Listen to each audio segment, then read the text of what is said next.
अस्सलाम वालेकुम, welcome to Hamza TV.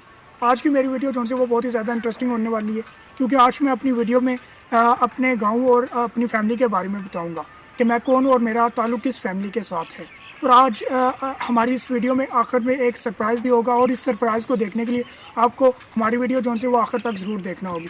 आज काफ़ी अरसे के बाद मेरा गाँव का चक्कर लगा, तो मैंने सोचा कि क्यों ना कि यूट्यूब फैमिली के लिए मैं अपने एक ऐसी वीडियो तैयार करूँ जिसमें मैं अपने गाँव की इन्फॉर्मेशन अपनी यूट्यूब फैमिली को दूँ। मेरा नाम जो है वो हमजा शहबाज मलिक है, और मैं सेकंड ईयर का स्टूडेंट हूँ। मेरा जो ताल्लुक़ है वो तो मीरपुर आज़ाद कश्मीर से, लेकिन मेरा जो आबाई गांव है वो मलके है। मलके का बहुत ही तारीख़ी और ख़ूबसूरत पस मंज़र है। और इस वक्त मेरे साथ एक चाचू के बेटे भी मौजूद हैं जिनका नाम मलिक अली शान है, और ये भी इस सफ़र में मेरे साथ होंगे।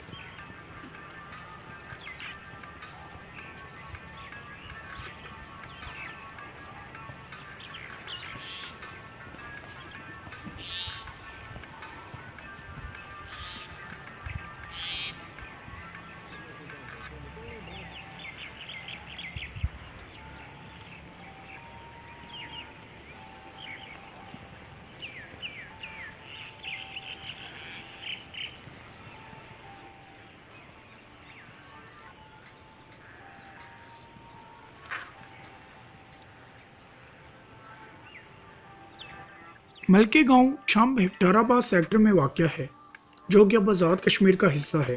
तकसीम हिंद से पहले इस सेक्टर में मुसलमान, हिंदू और सिख सब मिलकर रहते थे, लेकिन मलके और गोलरे गांव में अवान बरादरी के लोग रहायश पजीर थे। लेकिन जब तकसीम हिंद की बात की गई तो हिंदू और सिख मुश्तइल हो गए। 1947 तकसीम हिंद के दौरान इस वक्त मेरे दादा अबू मलक अली अकबर, जो कि पाक फ़ौज में अपने फ़राइज़ अहसन तरीके से सरअंजाम दे रहे थे, उन दिनों मेरे दादा अबू की ड्यूटी मुजफ्फराबाद में थी। उस वक्त मेरे दादा अबू मेजर अफजल की क़यादत में अपनी सरहदों की हिफाजत कर रहे थे। जब मेजर अफजल को पता चला सेक्टर छम पर हमला होने वाला है, तो उन्होंने मेरे दादा अबू को पहले ही आगाह कर दिया और उनको सख्ती से हुक्म दिया कि अपने इलाके के लोगों को इस सूरत हाल से आगाह करो।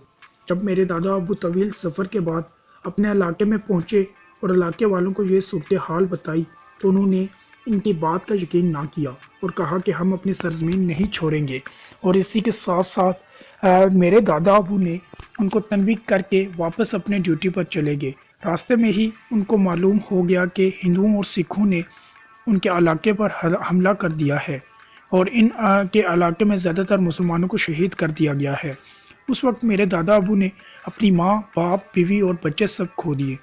दादा अबू के एक भाई थे जो कि मेरे नाना अबू भी हैं, मलक अली असगर। इन दोनों भाइयों की मुलाकात 3 माह बाद एक दूसरे से हुई। बाकी सारा ख़ानदान शहीद हो गया था। लेकिन जब 1971 में भारत ने दोबारा इश्तियाल अंगेज़ी की, तो पाक फ़ौज ने जनरल इफ्तिखार की क़यादत में छम सेक्टर को फतह किया। इसलिए इस सेक्टर का नाम छम इफ्तिखाराबाद रख दिया गया। मलके गांव भारत के बॉर्डर से 5 किलोमीटर के फासले पर है। अभी भी अक्सर भारत छम सेक्टर पर इश्तियाल अंगेज़ी करता है, लेकिन पाक फ़ौज उनको मुंह तोड़ जवाब देती है। इस गांव का नाम मलके इसलिए रखा गया क्योंकि इस गांव में रहने वाले लोगों का ताल्लुक मलक बरादरी यानी अवान बरादरी से है। इस वक्त तकरीबन 99.9% लोगों का ताल्लुक मलक बरादरी से है। इस गांव के लोग नहायत मुखलस और मेहमान नवाज हैं। इस सरजमीन पर बहुत ही मरूफ दीनी शख्सियात के मज़ार भी हैं।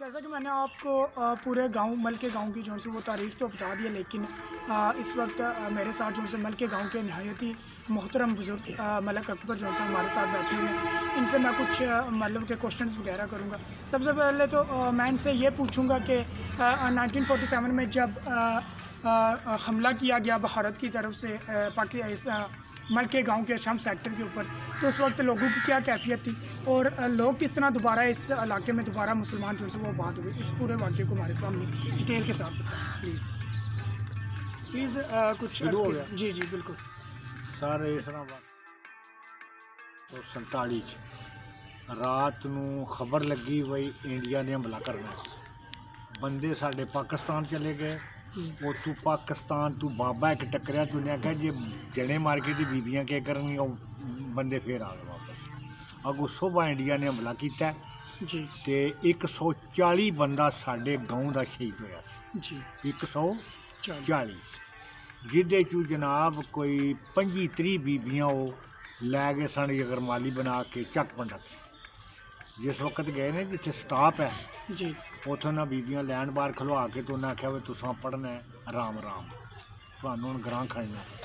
तो मियाँ यूनस की फुफी सी, उस सारियां दे अगे खलो के कलमा शरीफ पढ़िया, तो सारियां कलमा पढ़िया, तो उन्हें सारियां दियां सारियां शहीद कर दित्तियां जी। सुभान अल्लाह। तो उस तो बाद फिर कला कला तो दो बंदे तो फिर ज़ारा ही मारे ने, उन्होंने कुछ सवार ही नहीं किया है जी। तो असी तो इतों तक वाकफ हाँ। उस तो बाद फिर अल्लाह ही वारस है, अल्लाह ही वारस है जी। और ये भी हमने सुना कि कुछ ही दिनों पहले इश्ताल अंगेज़ी की गई भारत की तरफ से, तो आपका बेटा भी कुछ शहीद हुए इसमें, तो उसके बारे में भी हमें प्लीज़ कुछ बताएं। वो तो सारे फैर होया सी ना सन 2002 हाँ, उसके बारे में हमें प्लीज़ बताएं। जो बच्चा असी इत्थे रह रहे सन तो आर्मी ने सानू आख्या भी तुहाडा गाँव जिहड़ा रेंज च आ गया जी, असी अगे चले गए हाँ जी, उत्थे रात गुजारी तो जी, सुबह 5 बजे फैर शुरू हो गया जी, ते एक गोला इस पासे पिया ते दूजा अगे पिया ते तीजा उत्ते जा गया जी, जी, ते बच्चा भी शहीद हो गया ते बच्ची जख्मी हो गई, मैं भी जख्मी हो गया, एक और बच्ची जख्मी हो गई, माल मवेशी सारे मर गए जी। और वो जगह कहाँ पर है, मतलब कि इसी गांव जी के ना है आगे थोड़ा ये आगे ही, ठीक है। तो आपका बहुत बहुत शुक्रिया कि आपने हमारे लिए इतना कीमती वक्त निकाला। बुजुर्ग लोगों का जो वक्त है वो हमेशा कीमती वक्त होता है और इनके साथ बैठना भी काफ़ी अच्छा महसूस होता है, तो हम बहुत शुक्रिया।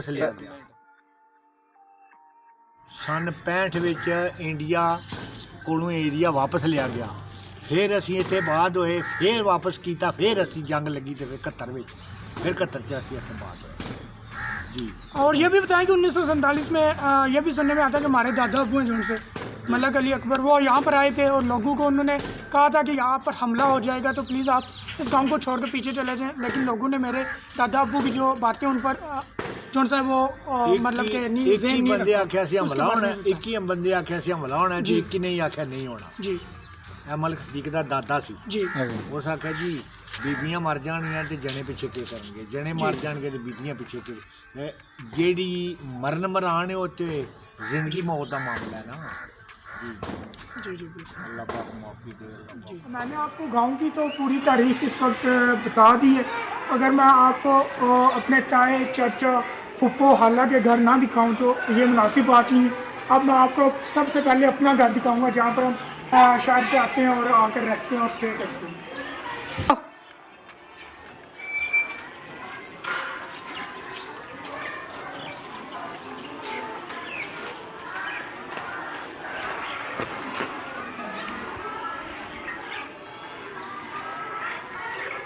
हमारा भाई घर है यहाँ पर। दादा अबू और दादी अम्मा की वफ़ात से पहले ताया, मेरे अबू, ताया, चाचा सब मतलब कि इसी घर में एक साथ ही रहा करते थे। ये हमारा जो सा एक मेन घर होता था सबसे पहले कि हम इसी में रहते थे। जब हम छोटे छोटे थे हमारे जितने भी कज़न्स हैं, मैं, मेरे कज़न्स, वो सब इसी घर में पले भरे हैं, यहीं पर भरे हुए हैं हम।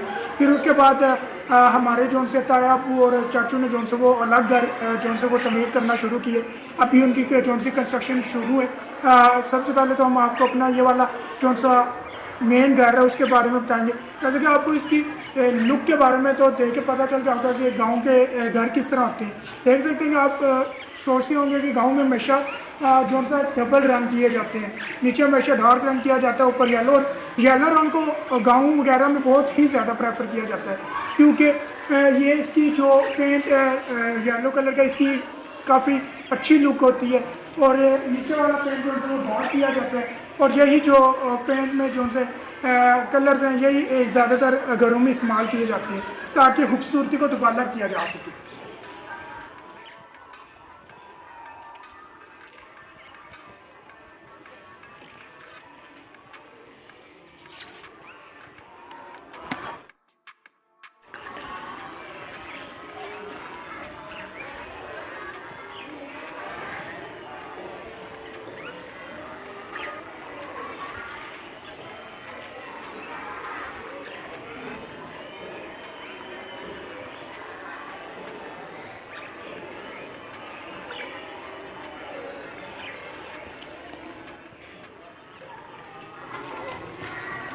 जैसा कि आप सब जानते हैं गांव वगैरह में जो इलेक्ट्रिसिटी का काफ़ी ज़्यादा इशू होता है, इसलिए लोग जो है अपने घरों में हैंड पंप का इस्तेमाल करते हैं। और आपका अगर यहाँ गांव में आने का इत्तेफाक हो, यहाँ पर अगर आप किसी भी गांव में विज़िट करें तो आपको पता चलेगा कि हर गांव, हर जो सा होता है वहाँ पर हर मकान में, हर घर में जो सा ये हैंड पंप का इस्तेमाल लाजमी किया जाता है। क्योंकि यहाँ पर जब इलेक्ट्रिसिटी या बिजली चली जाती है तो फिर इन हैंड पंप को इस्तेमाल करके जो सा ज़मीन से पानी निकाला जाता है और इस पानी को इस्तेमाल किया जाता है। और ये पानी इतना लजीज होता है कि आप सोच भी नहीं सकते। और ये मिनरल वाटर से भी काफ़ी बेहतर पानी होता है और ये इंसान की सेहत के लिए भी काफ़ी अच्छा होता है। जैसा कि आप देख सकते हैं, इसको इस्तेमाल करने का तरीका भी कैसे होता है। अगर आप इस चीज़ को नीचे की तरफ पुश करते हैं तो इसमें पानी बाहर आता है और इसी तरह ऐसे आप जब करते हैं तो लोग इसी तरह अपनी जो सी बाल्टियाँ वगैरह उनको फिल करते रहते हैं, ऐसे करके फिल करते हैं और फिर अपने ज़ेर इस्तेमाल जो चीज़ें होती हैं उनको धोने में और नहाने के लिए, इस तरह की चीज़ों में,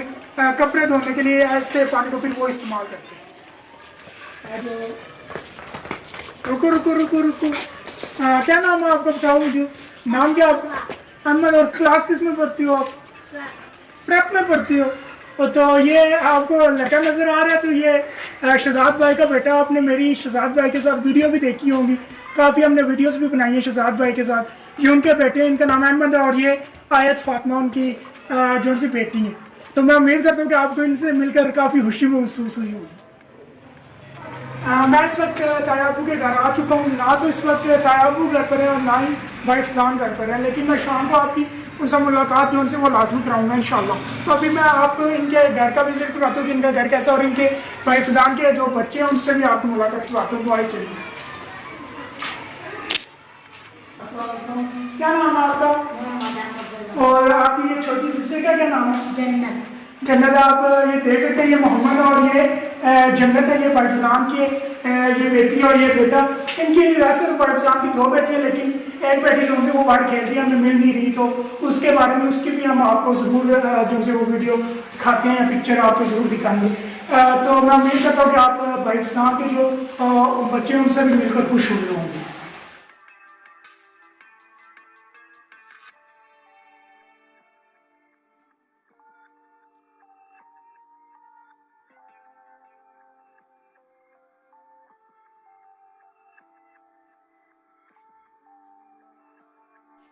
मैं तायाबू के घर से इस वक्त निकल आया हूँ। अब मैं अपने चाचू के घर जा रहा हूँ, छोटे चाचू जिनका नाम मोहम्मद इकबाल है। तो आइए चलते हैं चाचू के घर।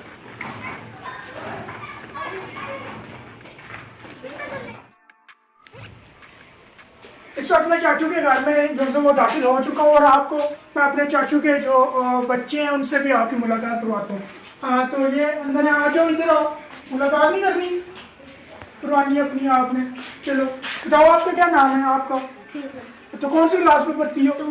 और आपका क्या नाम है? ये भी शीजा। और कौन सी क्लास में पढ़ती हो? देख सकते हैं ये मेरी जो छोटे चाचू हैं मलक मोहम्मद इकबाल, उनकी ये बेटियाँ और ये दोनों 2 क्लास में पढ़ती हैं और इनका एक का नाम फीज़ा और एक का शीजा। तो मैं उम्मीद करता हूँ कि आपने मेरे चाचू के घर को भी देखकर और चाचू के बच्चों को भी देखकर बहुत ज़्यादा इंजॉय किया होगा।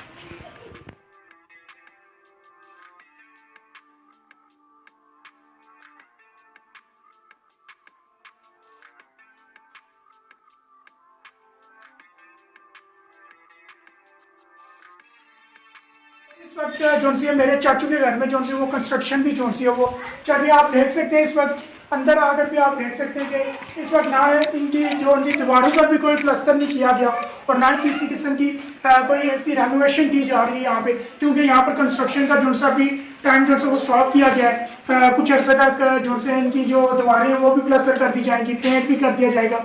हर तरह की जो सी वो एक हाउस को डेकोरेशन की ज़रूरत होती है जिस जिस चीज़ की वो यहाँ पर की जाएगी और इस घर को भी खूबसूरत बनाया जाएगा।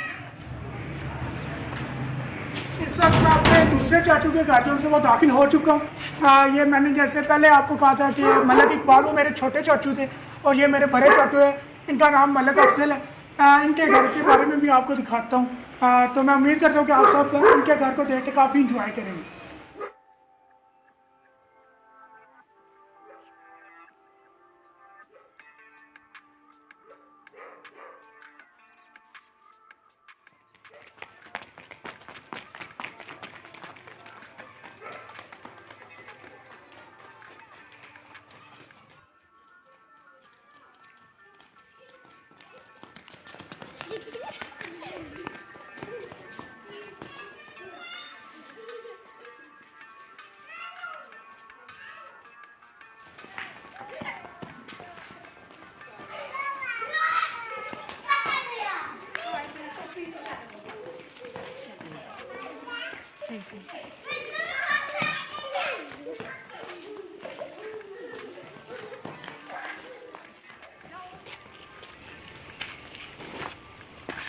ये मेरी फुफ्फो की जो गाय हैं, ये इनसे बहुत ही ज़्यादा मतलब कि आप देख सकते हैं किस तरह ये यहाँ पर पल्ली वगैरह होती हैं, मतलब कि काफ़ी ताकतवर होती हैं ये गाय वगैरह। तो हम ये मेरे साथ चाचू के बेटे करें तो इनसे पूछते हैं कि ये एक टाइम में कितना मतलब कि ये दूध देती है, बता सकते हैं आप एक टाइम में ये कितना दूध टाइम का ये 10 लीटर दूध है। और आप ये भी बता दें ये गायें जो सी ये गाँव वगैरह में होती हैं गायें, ये क्या कुछ खाती हैं, ये फसलें वगैरह या कुछ अलग चीज़ भी इनके लिए लाई जाती है? अलग चारा होता है, हाँ वो दुकानों से लाया जाता है या यहीं पर बनाया जाता है गाँव इधर ही बनाया जाता है मेड गया। तो ये देख सकते हैं कि आप ये यहीं पर इनके लिए ये बनाया जाता है, चारा वगैरह भी यहीं पर गाँव में, तो उनसे इधर ही कहीं दुकान से लेने के लिए नहीं जाया जाता बल्कि इधर ही सब चीज़ें जो उनसे वो बनाई जाती हैं और गायें और भैंसों को जो से वो खिलाई जाती हैं ताकि वो ताकतवर हो दूध दें। और यही रवायात में भी जो से ये भैंसें ये गायें वगैरह शामिल होती हैं। इन्हीं से जो सी गाँव जो सा उनकी खूबसूरती जो सी वो एक दिलकश मंजर जो सा पेश करती है, क्योंकि गाँव में बंदा आए तो तभी बंदा खूबसूरती को महसूस कर सकता है, जैसे कि अभी हम गाँव में मौजूद हैं और खूबसूरती को जो सा वो महसूस कर रहे हैं।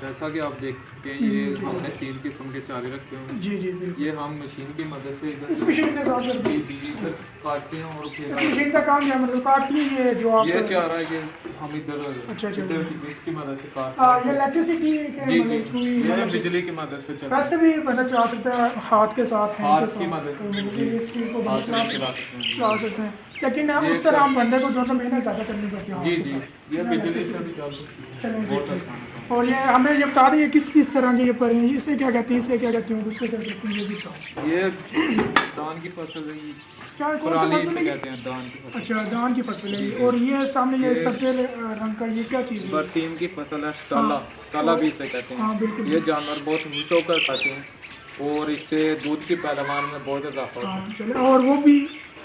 ये जो बाजरे आगे की ये जो फसल ऊपर है हैं ये इनके बारे में बता और दीजिए क्या चीज़ है? बाजरे की फसल के ये भी हम जानवरों को मशीन की मदद से काट कर मिक्स करके डालते हैं। अब आप जैसे कि देख सकते हैं कितनी ज़्यादा फैसिलिटीज़ जो सी वो मौजूद हैं गांव के अंदर भी, तो बंदे को हाथ से काम नहीं करना पड़ता।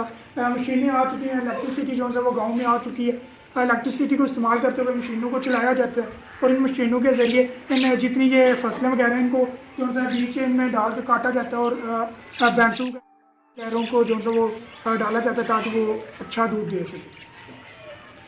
मशीन आ गई।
1947 से पहले हिंदू, सिख और मुसलमान जो से वो इकट्ठे रहा करते थे, लेकिन जब 1947 की जंग में जब वो हिंदुओं ने और सिखों ने मुसलमानों के ऊपर हमला किया, अचानक हमला किया उनके ऊपर, और इस पूरी जगह पर उन्होंने कब्जा कर लिया था। तो ये जो आप सामने पीपल का दरख्त देख रहे हैं इस वक्त, वो इस चीज़ को और इस तालाब को बड़ा मतलब कि मानते थे। इस तालाब की जो मिट्टी है इसको इस्तेमाल भी करते थे, लेकिन उन हिंदुओं ने दरबार जो से वो ये वाला दरबार जो आपको दिखा सकें, तो ये दरबार उस वक्त भी मौजूद था, लेकिन उन हिंदुओं ने किसी किस्म का मतलब कि कोई इस दरबार की तरफ तवज्जो नहीं दी, क्योंकि हिंदू इन चीज़ों को जो सा वो नहीं मानते, इसलिए उन्होंने इस तरफ कोई तवज्जो नहीं दी। वो जब यहाँ से चले के दोबारा जंग हुई तो मुसलमानों ने हिंदुओं को इस इलाके से बाहर निकाला, तो तब ये दरबार जो सा वो ज़ाहिर हुआ। तो यहाँ के मुसलमान लोगों ने इसकी जो सी तमीर की, यहाँ ये जो इर्द गिर्द के इलाके हैं, इन्हीं लोगों ने जो से इस दरबार की तमीर में जो सा हिस्सा डाला, और इसकी जो ये बाउंड्रीज वगैरह ये तमीर करवाई, और इसको एक नाम दे दिया गया कि डूंगा पीर, इस तरह पीर डूंगा, इस तरह का नाम जो सा वो इसी इलाके के लोगों ने दिया, क्योंकि लोगों को इनके नाम के बारे में नहीं पता। और इसी जो छप्पर के अलावा जो सा इस तरफ आप देख सकते हैं, ये लड़कों का जो मिडिल स्कूल है, यहाँ पर लोगों की तालीम, पहले तो ये जो आगे आपको येलो कलर का नज़र आ रहा है, पहले तो इसी तरह की इमारत थी, बिल्कुल सिंपल, लेकिन बाद में इसकी तमीर और तरक्की में काफ़ी मतलब पैसा खर्च किया गया। और इसके पीछे जो आप ब्लू कलर की बिल्डिंग देख सकते हैं, या फिर दोबारा 2 स्टोरियाँ तैयार की गई ताकि बच्चों की तालीम में जो सा इजाफा दिया जा सके, बच्चों को अच्छी तालीम दी जा सके। और यही सब मालूमात हम आपको देने के लिए यहाँ पर आए हैं।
मैं इस वक्त अपनी हाला के घर में जो से वो दाखिल हो चुका हूँ।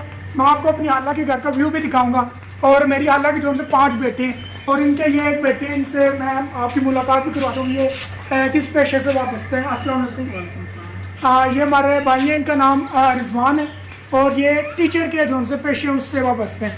और ये आप मेरे साथ एक छोटे से लड़के को भी देख सकते हैं, इसका नाम अयान है, और ये इनसे जो से छोटे भाई हैं फैज़ान, उनके बेटे हैं। और ये बहुत ही मतलब क्यूट और प्यारे बेटे हैं हमारे, और मुझे बहुत ही ज़्यादा पसंद है ये। और भाई फैज़ान जो उनसे हैं वो उनकी एक अपनी ओन शॉप है, और वो उस शॉप को जो सा रन करते हैं। जब हम उधर जाएंगे तो आपकी इनके वालिद साहब से भी जो सी वो मुलाकात करवाएंगे। अब मैं इनसे बात करता हूँ, चले बैठते हैं हम।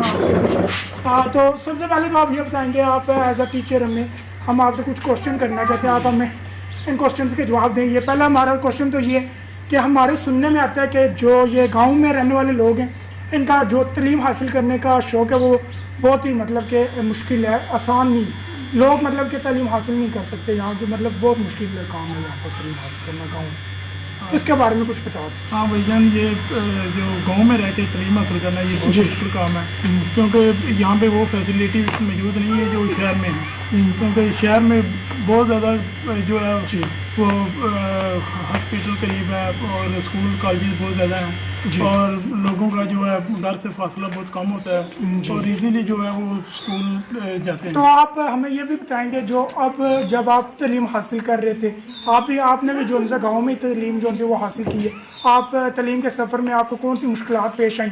होता नहीं, इंसान को बहुत सी मुश्किलात पेश आती हैं, और आप रहते भी गाँव में थे, तो आप बता दें आपको क्या मुश्किलात पेश आई? आप गाँव में में रह कर तलीम हासिल करना तो बहुत मुश्किल काम है जी। क्योंकि स्कूल कॉलेज बहुत दूर होते हैं और यहाँ पे वो फैसिलिटीज़ नहीं होती, बस वगैरह कोई जा रही है और प्रॉपर तरीके से कोई टाइम पे बस भी नहीं मिलती चले जाओ, कि एट ए टाइम कोई बच्चा स्कूल पहुँच हाँ, ये जाए। और यहाँ से तकरीबन 5-6 किलोमीटर है, वहाँ पे जाके मैं बस पे बैठता था और गुजरात जो है वो अर्ली इन द मॉर्निंग में पहुँच जाता था।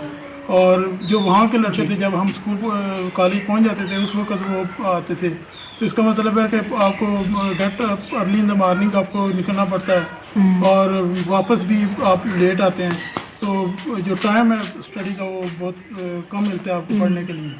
अच्छा, तो देख सकते हैं आपके ये एक टीचर भी है, लेकिन इतनी मुश्किलात के बाद भी इन्होंने अपनी तालीम जो से जारी रखी। लेकिन कुछ लोग होते हैं इतनी मुश्किलात कहते हैं कि कहाँ पर हम जाएं, सुबह सवेरे जाएं और फिर वापस आए शाम को, फिर पढ़ें भी।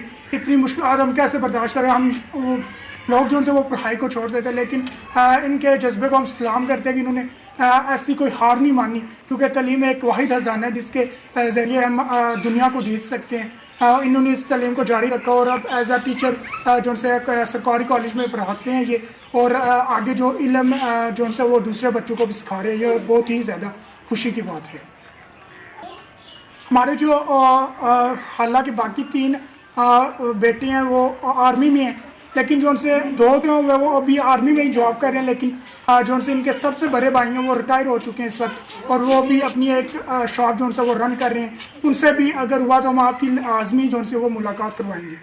जो गाँव की ज़मीनें वो ना सिर्फ फसलों के लिए कारगर होती हैं, बल्कि यहाँ पर बहुत से फल हैं जो उनसे वो भी ग्रो किए जाते हैं इन ज़मीनों पर। जैसा कि आप मेरे पीछे ये देख सकते हैं कि इस दरख्त पर कोई 500,000 से ज़्यादा जो उनसे वो फल लगा हुआ है। ये आप देख सकते हैं, ये मेरे पास ये किन्नू है, वो मतलब कि ये माल्टे वगैरह हैं, ये भी यहाँ पर ग्रो होते हैं और काफ़ी बड़ी तादाद में। फिर बाद में जब ये अपनी फसल मतलब कि ये पक जाती है तो इनको उतारा जाता है और दुकानों पर दिया जाता है और इनसे जो उनसे ज़र मुबादला कमाया जाता है।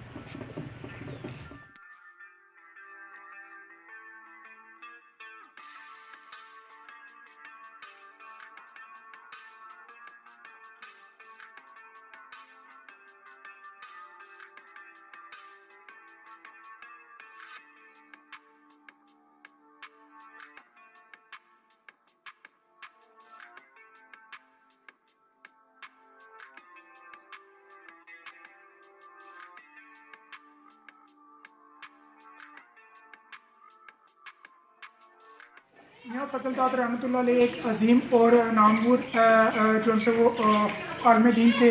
इन्होंने अपनी ज़िंदगी का सारा हिस्सा जो उनसे दर्स व तदरीस में गुजारा। मैं आपको इनके बारे में बताता चलूँ कि मियाँ फजल दाद जो से ये कशफ का इल्म रखते थे, यानी ये कब्र के हालात को मालूम कर लेते थे। इनके बारे में मशहूर है कि ये सहरी के वक्त जो उनसे सरसब्ज़ दरबार जो से हाईकोर्ट में वाक़या है, वहाँ जाते सलाम करते और फजर की नमाज से पहले ही वापस आ जाते और यहाँ पर मौजूद लोगों की इमामत करते और नमाज अदा करते। उन दिनों मराला का पुल भी नहीं था। उनके हमरा जो लोग होते वो बताते कि जब हम उस पानी के करीब जाते तो मियाँ फजल दाद रहमतुल्लाह अलैह हमें कहते कि अपनी आंखें बंद करो, तुम इस पानी से गुजर जाओगे। अस्तहा जो कि सांप का नाम है, उनका वहाँ से लेकर जाता। 1947 में जब सिखों और हिंदुओं ने इस इलाके पर कब्जा कर लिया तो इस वक्त मियाँ फजल दाद रहमतुल्लाह अलैह मस्जिद के इमाम थे। दौरान नमाज जब हिंदुओं और सिखों ने इन पर हमला किया तो तकरीबन 120 नमाजियों को शहीद किया गया। मियाँ फजल दाद रहमतुल्लाह अलैह ने एक शागिर्द को भी कशफ का इल्म सिखाया था। जब 1971 के बाद दोबारा ये गाँव आबाद हुए तो मियाँ फजल दाद रहमतुल्लाह अलैह के लाहिकीन ने शागिर्द से मिले और उससे कहा कि हमें मियाँ फजल दाद रहमतुल्लाह अलैह के बारे में पता करवा कर दो कि वो कहाँ शहीद हुए हैं। उनके शागिर्द ने कशफ के इल्म के ज़रिए मियाँ फजल दाद से मुलाकात की। मियाँ फजल दाद ने उनको बताया कि मैं कहाँ शहीद हुआ और मेरी कब्र कहाँ है और इसको किस तरह बनाना है, ये भी बताया। आज भी मियाँ फजल दाद रहमतुल्लाह अलैह का मज़ार इस मस्जिद के अहाते में है और इनका मज़ार का रुख भी बिल्कुल अलग सिमत में है।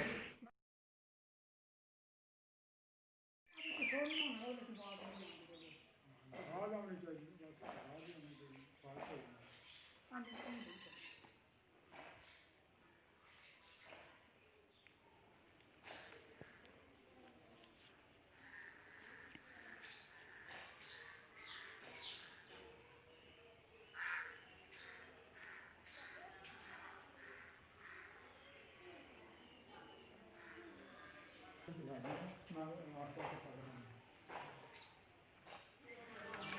वक्त मैं अपने फूफो के घर जो से वो दाखिल हो चुका हूँ। ये अहमद भाई हैं मेरे फूफो के बेटे। इनसे मैं कुछ बात करूँगा और फिर अगले घर में अपने चाचू बुआ के लग जाएंगे, उनसे बात करूँगा।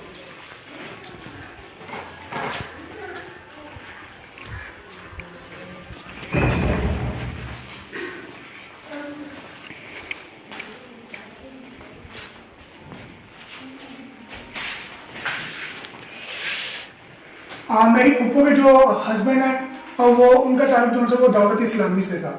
उन्होंने ना सिर्फ अपने घराने को जो है इस काम की तरफ मतलब रागिब किया दावत इस्लाम की तरफ, बल्कि पूरे गांव को ही इस्लाम की तरफ रागिब किया। उन्होंने बहुत बड़ा हाथ है उनका कि लोगों को इस्लाम की तरफ रागिब किया, इस्लाम की बातें बताई और लोगों के दिलों को इस्लाम की जो सी रास्ते पर चलाया। इसी के साथ साथ ये जो उनके बेटे हैं मोहम्मद अहमद रजा तारी, ये जो से उनका काम जो से आगे चला रहे हैं, क्योंकि हमारे जो चाचू हैं हालत वो एक ट्रैफिक हादसे में जो से उनकी वफात हो गई थी, क्योंकि वो कोच अमल में एक मरकजी जामे मस्जिद में इमाम थे और एक दिन वो जो से वहाँ पर कुरान का जो से वो दर्स दे रहे थे और मगरिब की नमाज अदा करने के बाद वो वापस आ रहे थे कि अचानक एक हादसे का शिकार हो गए और उस हादसे में वो बावजू हालत में और कलमा शहादत पढ़ते हुए जाम शहादत नोश कर गए और अपने हाल के हकीकी से जा मिले। और इस वक्त जो उनके बेटे हैं अहमद रजा तारी, वो इस दावत इस्लामी की जो तबलीग है इसके साथ मुंसलिक है और इनके काम को आगे अपने वालिद साहब के जो काम है उनको आगे जारी रखे हुए हैं। इनसे पूछेंगे कि अगर आप अपने वालिदैन के काम को किस तरह आगे मतलब कि आप जारी रखेंगे इस दावत इस्लामी की तबलीग में? सबसे पहले हम दावत इस्लामी के जी जो साथ हैं जी, उसके बाद जैसा कि पोषक वगैरह और गंदम का चावल का ये वगैरह औषध इकट्ठा करते थे, जी। तो इस बार भी हमने 2 लाख का औषध जो है वो इकट्ठा किया। इसी तरह बस काम करते रहेंगे दावत इस्लामी। तो जैसा कि आप देख रहे हैं कि इनके जोश और होश को ही आप देख सकते हैं कि ये अपने वालिदैन के काम को किस तरह आगे लेकर जाना चाहते हैं। तो हमें भी ये सुनकर बहुत खुशी होती है कि अपने वालिदैन के काम को इस तरह आगे बढ़ाना चाहते हैं। इस यहाँ पर अपने वालिद साहब का जो काम है उसको ख़त्म नहीं करना चाहते, आगे बढ़ाना चाहते हैं। ये बहुत ही खुशी की बात है। अहमद रजा तारी जोन से ये भी हाफिज़ हैं और इनके आगे मतलब कि 2 भाई हैं, चाचू के बेटे हैं इनके। एक का नाम मोहम्मद सुल्तान है, हाफिज़ रियान, और एक हाफिज़ सुल्तान नाम है उनका। तो उनकी जैसा कि आप सब जानते हैं कि तालीम का जो है इंसानी ज़िंदगी पर बहुत ही ज़्यादा मुस्बत असर जो है वो मरतब होता है। तो हमारे गांव में भी तालीम को जो है वो काफ़ी फ़रोग दिया जा रहा है, लेकिन हमारे साथ एक ऐसी शख्सियत मौजूद है जिन्होंने गांव में रहकर अपनी तालीम जो है वो मुकम्मल की और तहसील बरनाला में जो है AEO असिस्टेंट एजुकेशनल ऑफिसर के तौर पर जो है वो अपने फ़राइज़ सर अंजाम दे रहे हैं। अस्सलाम वालेकुम। वालेकुम अस्सलाम। सबसे पहले तो मैं आपसे यह पूछना चाहूँगा कि हम सब भी सुनते हैं और दूसरे लोगों से भी सुनने को मिलता है कि गाँव में रहकर तालीम हासिल करना काफ़ी मुश्किल काम है। इसके बारे में अगर आप कोई राय देना चाहें तो प्लीज़। जी, बिस्मिल्लाहिर्रहमानिर्रहीम। इसमें कोई शक नहीं है जी कि दूर दराज इलाकों में या गांव में रहकर तालीम का हसूल बहुत मुश्किल होता है। यहाँ बहुत से मसाइल होते हैं। एक तो ये ज़मींदारा कल्चर होता है, तो उसमें ज़्यादातर बच्चे जो हैं अपने वालिदैन के साथ खेती बाड़ी में हाथ बटाते हैं और वो उसमें मशगूल हो जाते हैं, तालीम की तरफ अपनी तवज्जो नहीं रख सकते। फिर दही इलाकों से तालीमी इदारे दूर दराज होते हैं जी। उस लिहाज से भी ये एक प्रॉब्लम होती है। हम जिन अदवार में पढ़ते रहे हैं उसमें तो ये बहुत ज़्यादा मसाइल थे, इदारे बहुत दूर थे। हम तकरीबन 10-10, 12-12 किलोमीटर सफ़र तय करके इदारों में जाते थे, फिर तालीम हासिल करते थे, बैग उठाते थे, फिर वापस आ जाते थे। और इस तरह ये बहुत मुश्किल प्रोसेस से हम गुजर कर यहाँ तक पहुँचे हैं। ये तालीम का हसूल जहाँ इंसान की अपनी मेहनत और काबिश होती है, वहाँ ये अल्लाह का खास फजल व करम भी होता है। मुझे याद पड़ता है कि हम 8th क्लास में 38 स्टूडेंट थे और 38 में से हम 3 स्टूडेंट थे जिन्होंने मैट्रिक पास किया था। बाकी सब अपने ज़मींदारा काम में या मेहनत मशक्क़त में मसरूफ़ हो गए। इसके साथ ये भी आप मुझे बता दें कि ये जो लोग देहात से शहरों की तरफ तालीम हासिल करना चाहते हैं, इसके बारे में भी कुछ टीचर्स होते हैं जिनकी राय होती है कि क्यों नहीं कि कॉलेज में ही आप गांव में रहकर तालीम जो है वो काफ़ी बेहतर लोगों को मिलती है, तो शहर में जाने की क्या ज़रूरत है। इस बात में आपकी राय क्या है कि जाना चाहिए लोगों को शहर में तालीम, क्योंकि हर किसी का शौक होता है कि वो शहर में जाए और तालीम हासिल करे। क्या आप समझते हैं कि शहर और गाँव की तालीम एक जैसी है या नहीं? इसके बारे में नहीं, ये इसमें फ़र्क तो होता है। ज़ाहिर है शहर जो होते हैं वहाँ फैसिलिटीज़ बहुत ज़्यादा होती हैं, देहातों में फैसिलिटीज़ नहीं होती।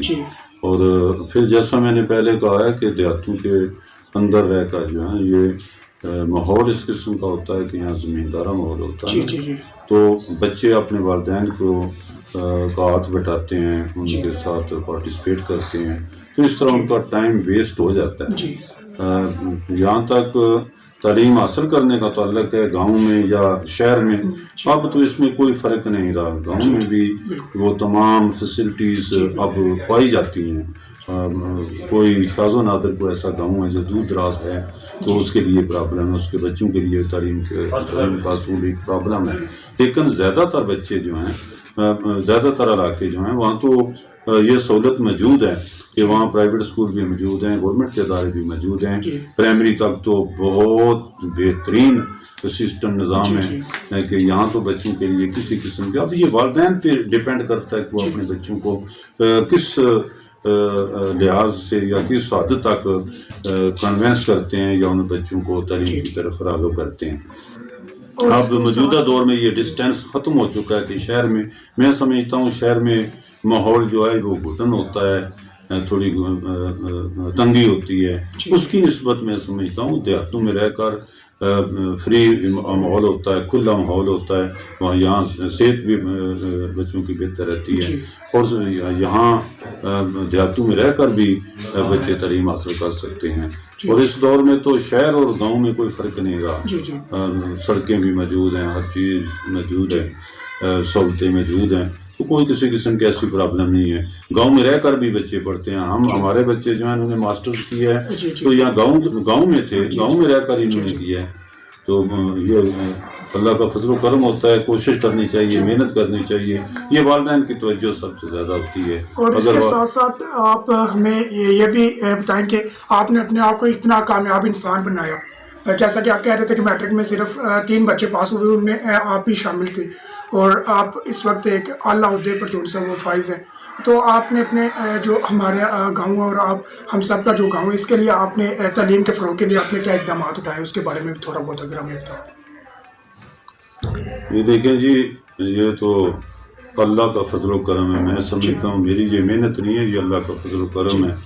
मैंने जब तालीम अपनी मुकम्मल की तो फिर मैं एग्रीकल्चर डिपार्टमेंट में भर्ती हुआ, वहाँ से मैं इधर एजुकेशन में आया। तो एजुकेशन में आकर ये कंपटीशन के दौर में मैंने गुज़रा, अपनी कोशिश के मुताबिक, अपनी बसात के मुताबिक मेहनत की, कोशिश की और तदरीस में जो है ना अहम किरदार अदा करने की कोशिश करते रहे। मैं अब स्टेप बाय स्टेप जिस तरह यहाँ मैं तरक्की करते करते एज असिस्टेंट एजुकेशन ऑफिसर अपने फ़राइज़ अंजाम दे रहा हूँ, तो ये सिर्फ मैं अपने गांव के लिए नहीं, मैं पूरे इलाके की जिम्मेदारी हमारे सर पे होती है। और हमने कोशिश की है कि अपने हदूद के अंदर रहते हुए अपने इख्तियारात को का मुनासिब इस्तेमाल करते हुए पूरे जितने हमारे इलाके के स्कूल हैं, क्योंकि मैं रिलेटेड हूँ प्राइमरी स्कूलों के साथ, और प्राइमरी स्कूलों में हमने तालीम को बेहतर करने की बहुत कोशिश की है। मैंने अपने टीचर्स के साथ मुख्तलिफ गाँव में जाकर, मुख्तलिफ इलाकों में जाकर वाक की है, तालीमी माहौल पैदा किया है, बच्चों की स्ट्रेंथ जो है उसमें इजाफा हुआ है। और मुझे याद पड़ता है कि 2019 में मैं मेरे टीचरों के तामन के साथ मैंने मेहनत कोशिश की, और उस वक्त मेरे इदारे जो हैं उनमें तकरीबन 450 नए दाखिले हुए थे। तो इस तरह ये मेहनत की जाती है, कोशिश की जाती है।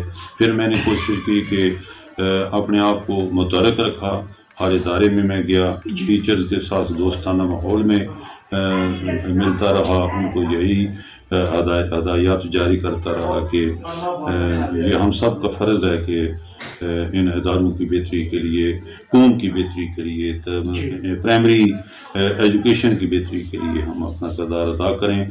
टीचर्स को स्कूलों में पाबंद किया, बच्चों के साथ भी अच्छा माहौल पैदा करने की कोशिश की। फिर मैंने कंपटीशन के लिहाज से भी वर्क किया कि एक स्कूल का दूसरे स्कूल के साथ, साथ के साथ कंपटीशन करने की कोशिश की। इससे भी तालीमी मेयार में बहुत अच्छा जो है ये इम्प्रूवमेंट मिलती है। तो अपनी वसात के मुताबिक इंशाल्लाह कोशिश की है कि बेहतर से बेहतर हो जाए। हमारे अपने यहाँ तक हमारे गांव का तल्लक है तो अल्लाह का फजल करम है, हमारे गांव में मिडिल स्कूल है, मिडिल स्कूल में बच्चे तालीम हासिल कर रहे हैं। ये स्टाफ की कमी है, इसके लिए मैंने कोशिश की लेकिन उसमें कुछ कामयाबी हासिल ना हो सकी। इंशाल्लाह उम्मीद है कि हम 1-2 पोस्टें एक इस स्कूल में और मज़ीद ले आएंगे। जूनियर साइंस टीचर की पोस्ट जो है ये भी अल्हम्दुलिल्लाह इसी हमारे दौर में यहाँ मुंतकिल हुई है और उसकी हद तक स्टाफ की कमी जो है वो पूरी हुई है। फिर NTS के लिहाज से हमारी गवर्नमेंट आज़ाद कश्मीर का ये बहुत अहसन इकदाम है कि प्राइमरी टीचर्स जो हैं वो BA B.Ed, MA B.Ed, MA M.Ed, even के PhD टीचर्स जो हैं वो भी हमारे प्राइमरी विंग को पढ़ाने के लिए तैनात हुए हैं। तो इस तरह ये हुकूमत का ये NTS वाला जो स्टेप है, इससे एक मैं समझता हूँ एक पूरी क्वालिफिकेशन जो है ना, पूरी जो है एक स्पिरिट वो इस मुंतकिल हुई है। और इससे हम उम्मीद करते हैं कि इंशाअल्लाह आने वाली नस्लें जो हैं वो उनकी तदरीस के लिए बेहतर मौके होंगे और उनकी अच्छे तरीके से तालीम भी होगी और तरबियत। जैसा कि आप सब जानते हैं कि मेरा अपने चाचू मलक मोहम्मद इकबाल से मुलाकात कराने का असल मकसद यही था कि आप इनसे इंस्पायर हों और आप इनकी बातों को सीखें, ना कि हार माने आप कि अपनी ज़िंदगी से हार मानना अपने लिए एक गहरा खोदने के बराबर होता है। लेकिन हमें हार नहीं माननी चाहिए क्योंकि हम जिस महाज पर हैं हमें डट कर मुकाबला करना चाहिए और उस महाज में अपने आप को आगे लेकर जाना चाहिए। तो मेरे चाचू जान ने आप उनकी बातों को सुनकर भी जान लिया होगा कि अगर जिस बंदे को तालीम हासिल करने का शौक़ हो वो चाहे किस किस्म के हालात में मौजूद हो वो अपनी तालीम को हासिल करके ही रहता है। और मैं उम्मीद करता हूँ कि आपने मेरे चाचू जान की बातों को सुनकर काफ़ी दिलचस्प और खुशी महसूस की। इस वक्त मेरे ख़ानदान में बहुत से फैमिली मेम्बर्स आला ओहदों पर फाइज हैं, जिनमें सबसे पहले Malak Amanat Ali senior aircraft technician, Malak Mohsin Amanat squadron leader, Malak Shahid Hameed Pak army, Malak Majid Hameed Pak army, Malak Shahbaz Ali fire officer, Malak Faizan Nawaz bank manager, Malak Majid bank manager, Malak Mohammad Iqbal assistant educational officer, Malak Noman Iqbal teacher, Malak Rizwan Hameed teacher, Malak Burhan Iqbal engineer, Malak Mohammad Shahzad sales officer, Malak Wajid महकमा बरकियात, मलक हसाम तारिक कैप्टन डॉक्टर, मलक तारिक महकमा बरकियात। इस वक्त ना सिर्फ हमारी फैमिली में बल्कि हमारे गांव में बहुत से लोग पढ़े लिखे और आला उहदों पर फाइज हैं। इस गांव में लड़कों की तालीम के साथ लड़कियों को भी तालीम दी जा रही है और इस गांव की कई बहादुर बेटियां अपनी तालीम की वजह से अपने पाँव पर खड़ी हैं। क्या खूबसूरत कौल है, तुम मुझे पढ़ी लिखी माएँ दो, मैं तुम्हें पढ़ा लिखा माशरा दूँगा। ये मेरे मामू मलक मोहम्मद रज़ा का घर है, इनसे हम सियासत के बारे में पूछेंगे। अगर बंदा गांव में आया हो और सियासत की बात ना की जाए तो जो वीडियो बनाने का मकसद होता है वो कंप्लीट नहीं होता। इस वक्त मेरे साथ गांव के नहायत ही मुअज़्ज़ज़ मलक मोहम्मद रज़ाक साहब मौजूद है, जो रिश्ते में मेरे मामू भी लगते हैं। इनकी जो सियासत के साथ दिलचस्पी वो बहुत ही ज़्यादा गहरी है और इनकी जो सियासी सरगर्मियों में हिस्सा लेने की जो जदोजहद है वो भी बहुत ज़्यादा है। ये जो भी सियासी सरगर्मी होती है उनमें बढ़ चढ़ कर हिस्सा लेते हैं। तो इनसे मैं कुछ सवाल करूँगा। अस्सलाम वालेकुम। सबसे पहले तो आप मुझे ये बता दें कि इस हलके के क्या नाम है और इस हलके के मिनिस्टर हैं जो उनका क्या नाम है? हल्के का नाम LA5 बरनाला और मिनिस्टर का नाम कर्नल वकार अहमद नूर जी। तो इसके साथ आप ये भी बता दें कि आपके कर्नल वकार अहमद नूर साहब हैं जो उनसे उनके साथ ताल्लुकात कैसे हैं, और कर्नल वकार अहमद नूर साहब जो उनसे उनके इन गाँव और इर्द गिर्द के गाँव की तमीर और तरक्की के लिए क्या अहम किरदार अदा किया उन्होंने, ये भी बता दें हमें। कर्नल वकार अहमद नूर साहब ने हल्का 5 में बहुत ज़्यादा काम किए। सबसे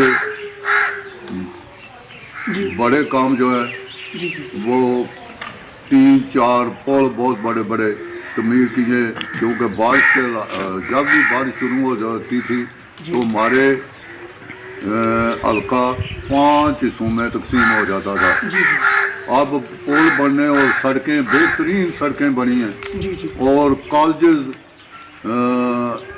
2 बच्चियों के कॉलेज बने और उनके लिए गाड़ियाँ भी दी हैं। इलाके की अवाम इन पर बहुत खुश और मुतमिन, और साथ हमारे गाँव के करीब साथ जो गाँव हैं तमाम गाँव में आला किस्म की गलियाँ नालियाँ, और एक हमारे गांव के नज़दीक नवाचक के साथ एक नाला, बरसाती नाला था, उस पर भी बहुत अच्छा इन्होंने पुल की शक्ल में एक बहुत बड़ी पुली बनाई है, जो कि हमारे इलाके को बहुत फ़ायदा है, क्योंकि वहाँ अस्पताल और कॉलेज में जाना के अलावा और मेन रोड पर चढ़ने के लिए भी बहुत फ़ायदेमंद है। हमारा जो इलाका इन कर्नल वकार अहमद नूर पर इनके कारकर्दगी की वजह से बहुत खुश है, और हर आदमी मुखालफी ये कहने पर मजबूर है कि कर्नल वकार अहमद नूर ने काम बहुत किए हैं, और लोग ज़्यादा खुश होकर मुखालफ भी इनको वोट देने के लिए तैयार है। अच्छा, तो जैसा कि आप जानते हैं कि मेरे मामू जान मलक मोहम्मद रज़ाक साहब ने आपको बताया कि यहाँ के जो मिनिस्टर हैं वो कर्नल वकार अहमद नूर साहब हैं, और आप जैसा कि देख सकते हैं कि इनकी ज़बानी आपने सुना, जो कर्नल वकार अहमद नूर साहब के बहुत अच्छे हमायती और उनके साथी भी हैं, उनकी ज़बानी आपने खुद सुन लिया कि कर्नल वकार अहमद नूर ने बहुत सारे काम किए। जब मैं खुद भी इस गाँव में आता हूँ, जहाँ यहाँ पर आके विज़िट किया जाता है इस गाँव को, तो देखा जाता है कि काफ़ी मतलब कि यहाँ पर तरक्याती काम किए गए हैं, सड़कें बनाई गई हैं, लड़कों की कॉलेजेस बनाए गए हैं, लड़कियों के लिए कॉलेजेस बनाए गए हैं, उनकी तालीम और तरक्की की तरफ काफ़ी तवज्जो दी गई है। कर्नल वकार अहमद नूर की जो परफॉर्मेंस है उससे काफ़ी लोग जो उनसे वो काफ़ी मुतमय्यन है, क्योंकि लोग इसीलिए कर्नल वकार अहमद नूर से काफ़ी मतलब कि दिली लगाव रखते हैं, क्योंकि वो इंसानी हमदर्दी के तहत लोगों की बहुत ज़्यादा मदद करते हैं। इसी के साथ आपको ये भी बताता जाऊँ कि हक जो उनका वोट देने का वो हर शहरी के पास है, लेकिन वोट का सही इस्तेमाल हर शहरी की जो जिम्मेदारी है, तो हमें उसी बंदे को वोट, उसी साहिब को वोट डालना चाहिए जो मुल्क की तालीम और तरक्की और के लिए जो उनसा वो कारगर साबित हो।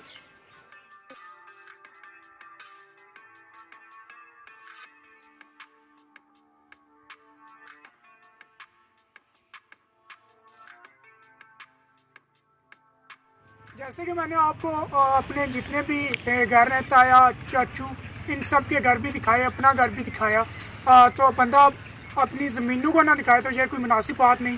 तो ये जितनी भी आप इर्द गिर्द आप ज़मीनें देख सकते हैं, ये सब हमारे आबाओ अजदाद की ज़मीनें हैं, और अब हम इस काम को संभाले हुए हैं और इन ज़मीनों के ऊपर अपनी काश्तकारी करते हैं। और ये ट्यूबवेल जो से ये इन ज़मीनों को सरेआब करने में काफ़ी मददगार साबित होता है, और इस ट्यूबवेल से हमारी बहुत गहरी यादें जो से वो बचता है। जब हम बचपन में आया करते तो बहुत यहाँ पर हम अपने दोस्तों के साथ फ़न किया करते थे, मज़े किया करते थे। जब भी हम इस जगह पर आते हैं तो हम काफ़ी अपनी इंजॉय भी करते हैं और पुरानी यादों को जो है वो ताज़ा भी करते हैं।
हम जो इस रूट से गुजर रहे थे तो यहीं पर कब्रिस्तान है जहाँ पर मलके के लोग और इर्द गिर्द के जो लोग फोत होते हैं उनको यहाँ पर मदफून किया जाता है।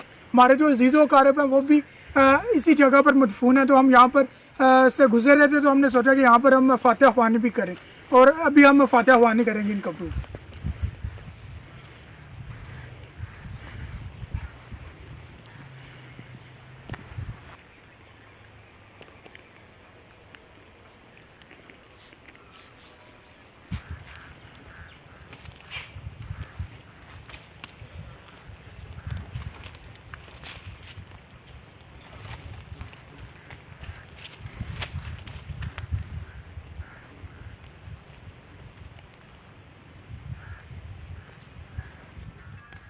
जी तो खेल रहे हो कर हैं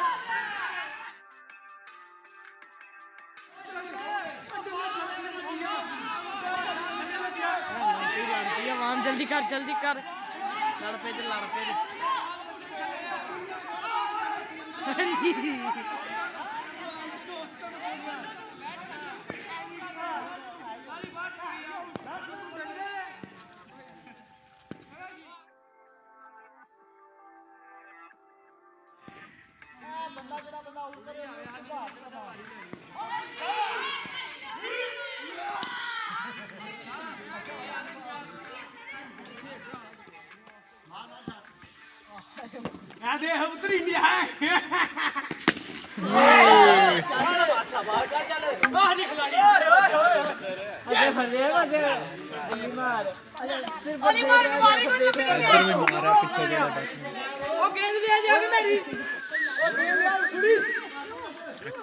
बैठी देखने पटिया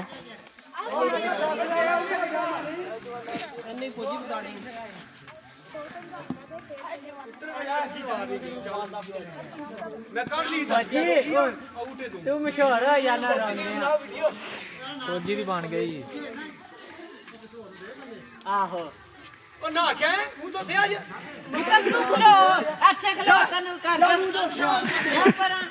तेन करदा देखी आयो जवान उतरो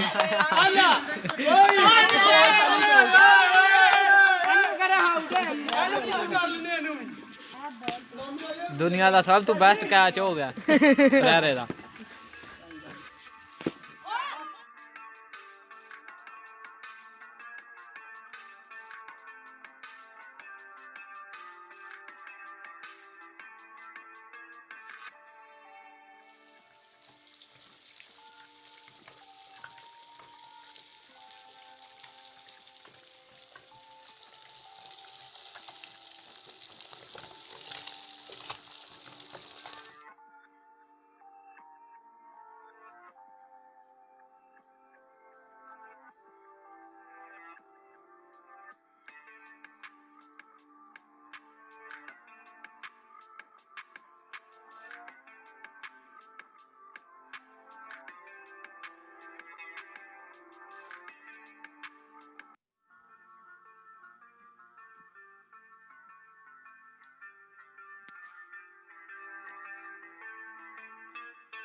आपसे सुबह एक सरप्राइज के बारे में बात की थी तो उसके बारे में भी मैं आपके साथ जो सा कुछ मिनट के बाद जो सा वो डिस्कस करूँगा। लेकिन उससे पहले मैं आप का जो है ना अपनी फैमिली मेम्बर के साथ जो सा तारुफ कराना चाहता हूँ। सबसे पहले तो मैं अपने अबू के बारे में बताऊँगा। उनका नाम मलिक शहबाज है और ये मीरपुर में एज आ फायर ऑफिसर जो सा अपने वर्क और जॉब को रन कर रही है। और मेरे अब्बू के 3 भाई हैं। सबसे जो बड़े भाई हैं वो मेरे ताया अब्बू हैं जिनका नाम मलिक नवाज़ है। ये एज आ बैंक मैनेजर जो सा अपनी जॉब कर रहे थे, लेकिन अब रिटायर हो चुके हैं और इन्होंने अपना एक ओन बिजनेस स्टार्ट किया है। और इन्हीं के ये बेटे हैं भाई फिजान। तो ये जैसे ताया अब्बू बैंक में काम करते थे, इसी तरह जो भाई फिजान है वो भी जो बैंक में ही काम करते हैं। लेकिन वो वीडियो के दौरान हमसे मुंसलिक नहीं हो सके थे क्योंकि वो ड्यूटी पर चले गए थे। और अभी वो आए और उन्होंने हमारी इस पार्टी को ज्वाइन की है। अब मैं आपको अपने चाचू जान के बारे में बताता हूँ। इनका नाम मलिक इकबाल है। ये एक पोल्ट्री फार्म को रन कर रहे हैं और इसी के साथ साथ इन्होंने एक शैलर मशीन भी खरीदी है ताकि इनके कारोबार में मज़ीद इजाफा हो, ज़र मुबादला कमाया जा सके। और आप सामने देख सकते हैं वो मेरे चाचू जान मलिक इकबाल के जो बेटे हैं मलिक अमर। और आप मलिक अली शान को तो जानते ही होंगे क्योंकि वो मेरे साथ इस वीडियो में हम सफ़र थे। उन्होंने इस वीडियो में मुकम्मल मेरा साथ दिया है। और इसी के साथ साथ मलिक अफजल जो मेरे दूसरे चाचू हैं वो इस वीडियो में मिस हैं, लेकिन हम उन्हें बहुत ज़्यादा मिस कर रहे हैं। लेकिन उनकी जो उनसे यहाँ पर ना होना हमारी खुशियों में थोड़ी सी कमी तो है, लेकिन अगर वो यहाँ पर मौजूद होते तो हमारी खुशी जो उनसे उसमें मज़ीद इजाफा होता। अब मैं अपने भाई फैजान से कहूँगा कि अगर वो इस पार्टी और हमारे चैनल के ऊपर अगर कोई कमेंट करना चाहते हैं तो प्लीज़। सबसे पहले तो जी मैं शुक्रिया अदा करता हूँ अपने छोटे भाई का कि इसने मेरे लिए वेट किया इस खूबसूरत मोमेंट को मनाने से पहले। और मैं समझता हूँ कि ये जो मोमेंट है ये मेरे लिए one of the best moment है। और इंशाल्लाह थोड़ी देर के विदिन फ्यू मिनट्स ये मोमेंट जो है one of the best moment in the world होने वाला है। और मेरे ख्याल से और मैं ये भी सबको पैगाम देना चाहूँगा कि आप जो भी बंदे इस चैनल को देखें उसको सब्सक्राइब भी करें, इसको लाइक भी करें, इस पर कमेंट्स भी दें और इसको ज़्यादा से ज़्यादा जो है वो आगे शेयर करें। और I think let's start to celebrate.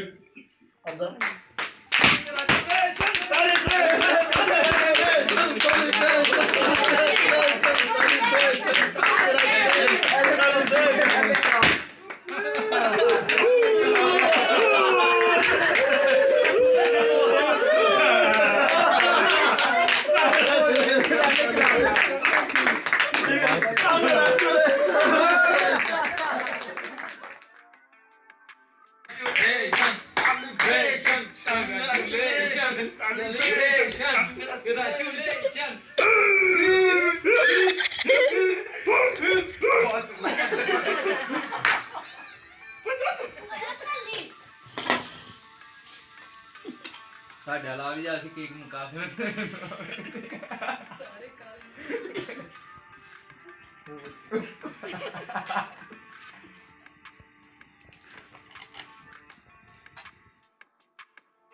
बड़ा मजा यार, बड़ा मजा है।